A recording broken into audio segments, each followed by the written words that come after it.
भगवान ने पांडवों से कहा कि चलो पितामह भीष्म अपने जीवन की अंतिम अवस्था में हैं, उनको प्रणाम करने चलते हैं। दान धर्म राज धर्म मोक्ष धर्म को विधिवत पितामह भीष्म से ही प्राप्ति होगी। धर्मराज युधिष्ठिर पांडव द्रौपदी सहित आज भगवान पधारे, और जैसे ही भगवान पधारे महाराज भीष्म तो प्रसन्न हो गए।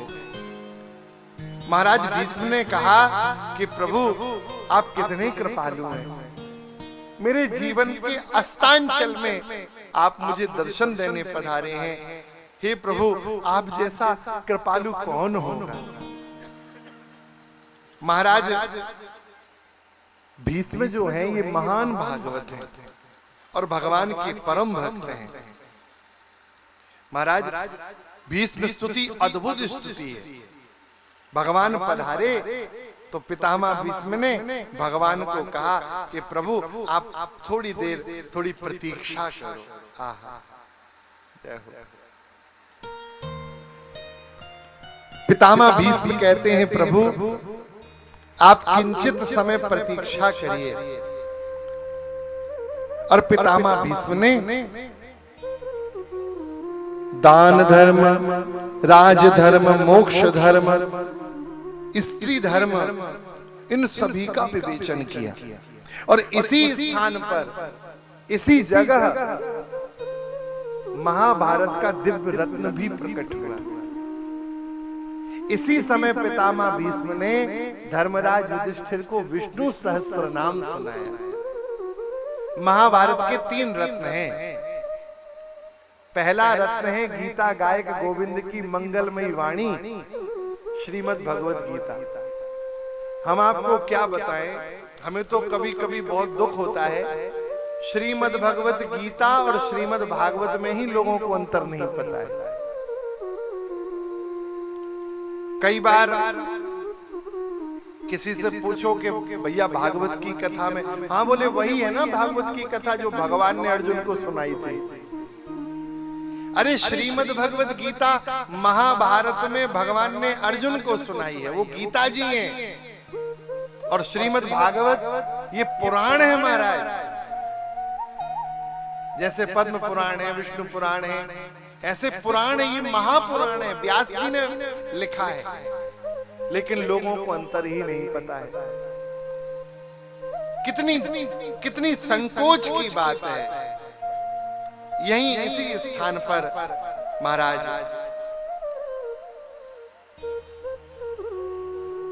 श्री पितामह भीष्म ने सुंदर विष्णु सहस्त्र नाम का ज्ञान दिया और उसके बाद भगवान की स्तुति की। आज एकादशी है, 11 के दिन भगवान पहुंचे थे पितामह भीष्म के पास।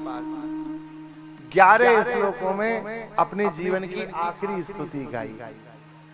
इतिमति रूप कल्पिता वितृष्णा भगवती सात्वत पुंगवे विभुम्नि स्वसुखमुपगते क्वचित् विहर्तुं प्रकृति मुपेयुषि यदभप्रवाह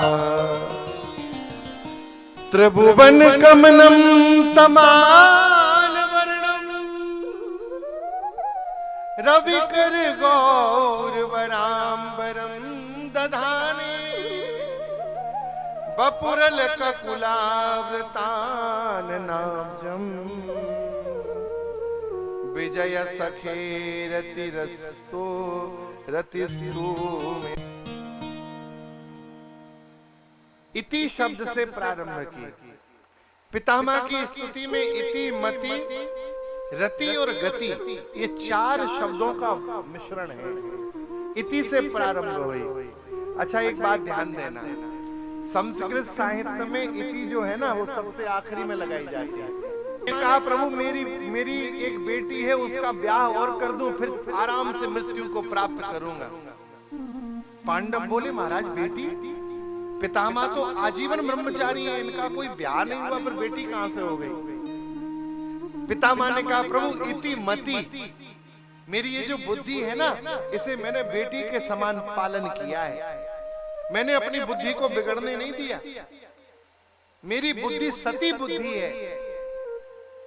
आपके चरणों से मैं इसका विवाह करना चाहता हूं। इस बुद्धि को आप अपने चरणों में लगा लो, मेरी बुद्धि से विवाह कर लो। अच्छा, कितनी अच्छी बात है यदि हम सब की बुद्धि भी भगवान के चरणों में लग जाए। हम अपनी बुद्धि का विवाह भगवान से कर लें। भगवान बोले ब्याह करने के लिए तो कुछ नियम है। देखो, यदि आपके यहां घर में बिटिया है तो सुन लो ध्यान से। शास्त्र कहते हैं अपनी बेटी का विवाह किससे करो, कैसा दूल्हा होना चाहिए। कुलम शीलम वयो रूपम विद्या स्वास्थ्यम धनागमः। ये 7 चीजें देखो तब विवाह करो। कुलम, सबसे पहले कुल देखो। कुलम शीलम, फिर बालक का व्यवहार देखो, उसका स्वभाव व्यवहार कैसा है। कुलम शीलम वयो, फिर उम्र देखो। उम्र कोई ज्यादा अंतर तो नहीं है, नहीं तो बिटिया 20 साल की और श्रीमान जी 40 साल की। कुलम शीलम वयो रूपम, फिर रूप देखो। कुलम शीलम वयो रूपम विद्या, फिर विद्या देखो, पढ़े लिखे कैसे हैं, विवेक कैसा है, निर्णय लेने की क्षमता कैसी है। कुलम शीलम वयो रूपम विद्या, फिर स्वास्थ्यम। हाँ, देख लो कोई बीमारी तो नहीं है, नहीं तो बिटिया औषधि घोंटत रह जाए पूरे जीवन। दवाइयों का याद करे बस कि अब 2 बजे की दवाई आ गई, अब 4 की दवाई आ गई। स्वस्थ बालक हो। कुलम शीलम वयो रूपम विद्या स्वास्थ्यम, और आखिरी में धनागमः, कुछ कमाता भी है कि नहीं है। ये 7 गुण देखो तब अपनी बेटी का ब्याह करो।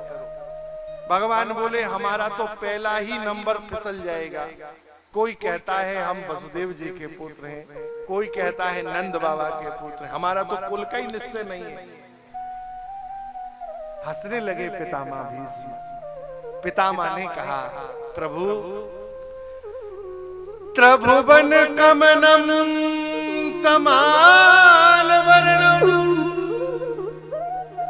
रवि कर गौरव राम वरम दधाने। हे हरि, आपके जैसा सुंदर कौन होगा। त्रिभुवन में, त्रिलोक में आपके जैसी सुंदरता नहीं है। आपके आश्रय में आपके मित्र को आपने महाभारत जैसा युद्ध विजय करा दिया। विजय सखे, उस अर्जुन के आप मित्र हैं। हे हरि,